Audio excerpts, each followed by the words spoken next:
Welcome back friends to the Land Law series. This is the Maharashtra Apartment Ownership Act 1970.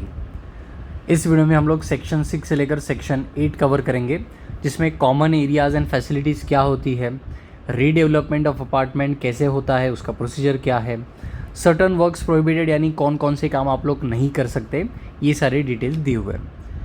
ये video series बनाई है मैंने, that is advocate Kusal Chavan. Now, common area and facilities section 6. Each apartment owner shall be entitled to an undivided area in common area and facilities in the percentage expressed in the declaration. यानी declaration में जो percentage express किया गया है उतना percentage का उसका एक अनडिवाइडेड इंटरेस्ट रहेगा in the apartments common areas and facilities.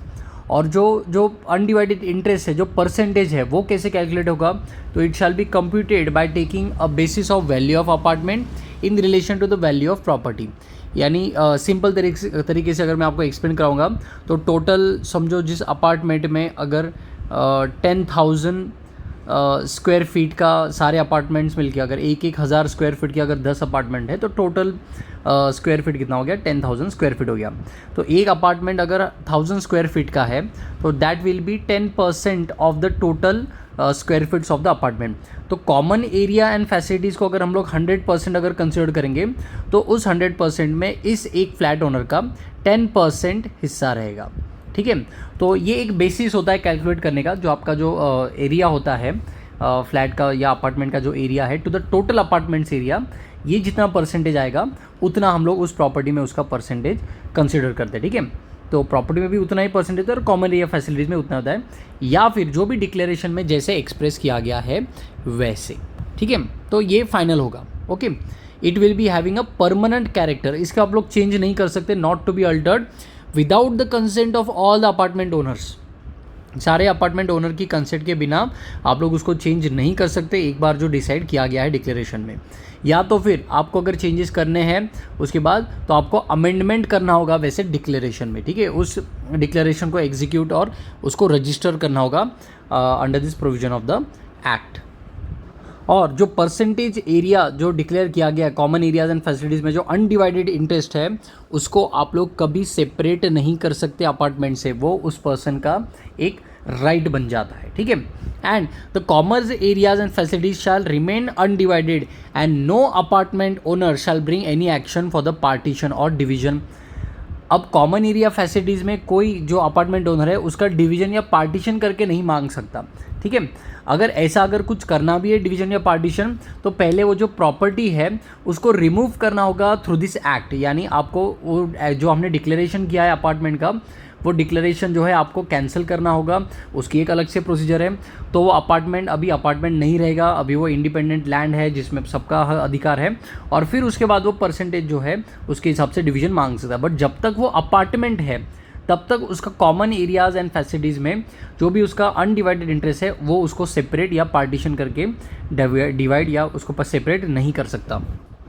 हर एक अपार्टमेंट ओनर जो है ओनर में use the common area and facilities in accordance with the purpose. जैसा वो पर्पस है, अगर गार्डन है तो गार्डनिंग के लिए, स्विमिंग पूल है तो स्विमिंग के लिए, ठीक है, बच्चों के लिए प्ले एरिया है तो बच्चों के लिए प्ले एरिया, तो उसके यूज़ और पर्पस के हिसाब से ही उसके पर्पस के हिसाब से उसका यूज़ होगा. ठीक है, और किसी और को वो किसी भी तरह का हिंड्रेंस या एंक्रोचमेंट क्रिएट नहीं करेगा किसी और अपार्टमेंट ओनर के लॉफुल राइट्स के लिए.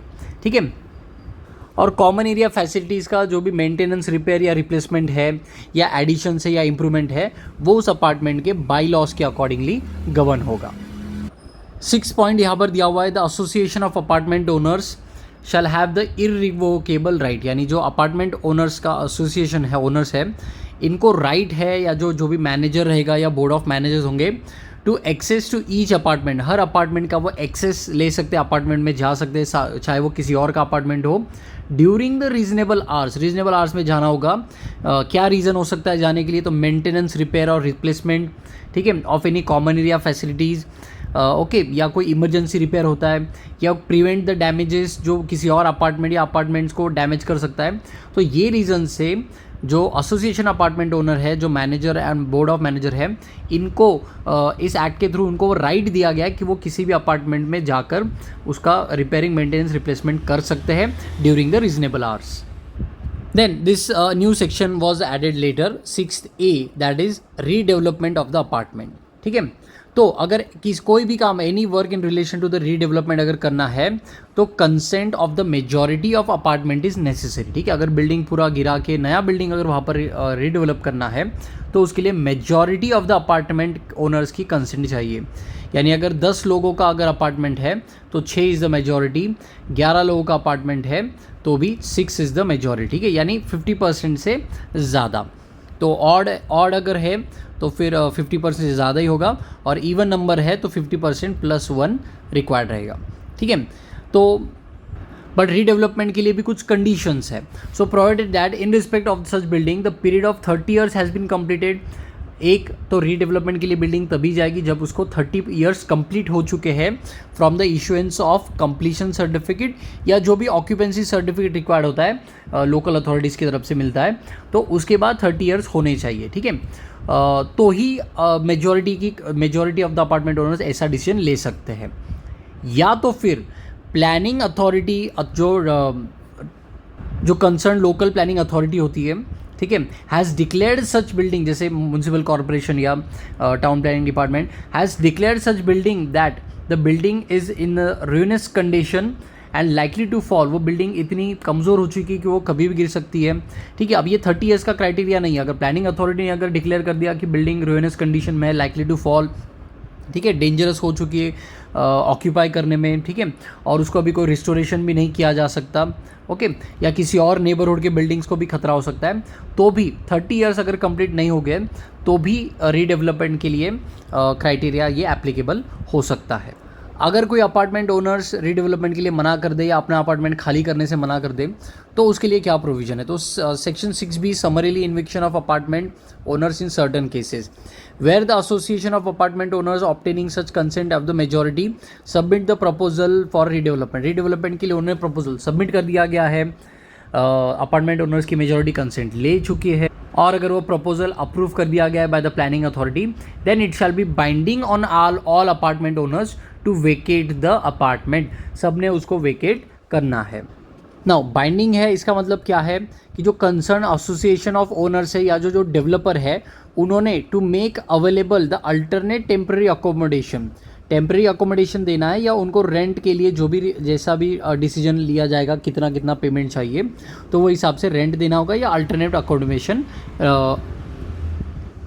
अवेलेबल करा के देना होगा. नाउ अगर कोई अपार्टमेंट ओनर रिफ्यूज़ कर देता है वेकेट करने से, तो जो एसोसिएशन ऑफ अपार्टमेंट ओनर्स है या डेवलपर है वो राइटिंग में रिक्वेस्ट करेंगे प्लानिंग अथॉरिटी को.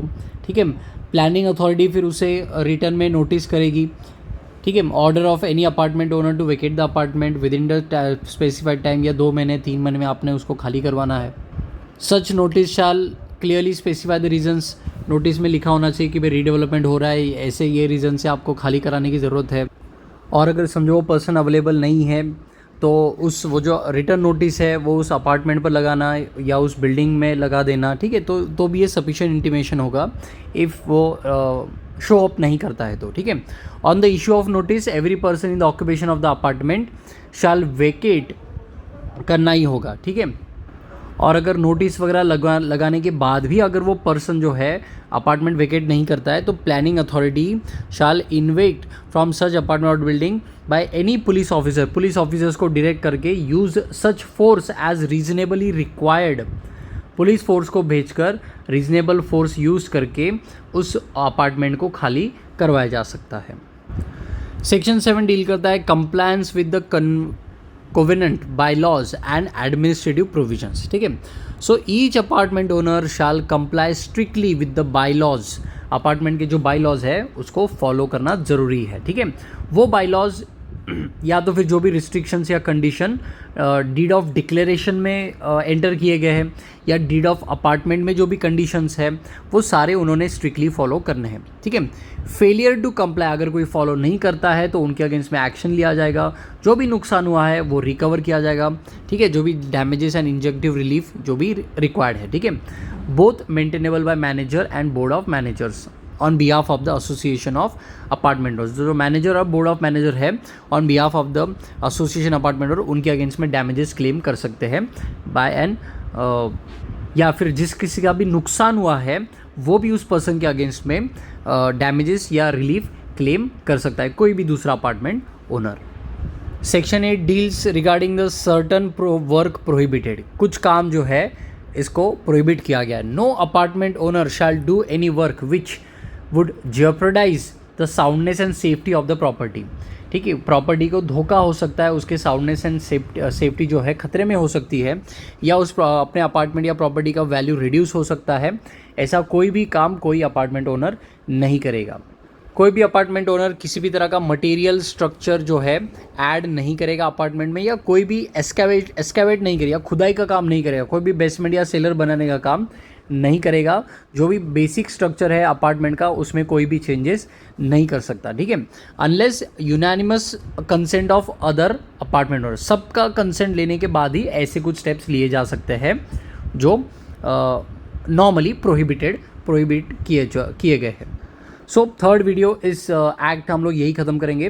बाकी सारे सेक्शंस के लिए अगले वीडियोस देखना ना भूलें।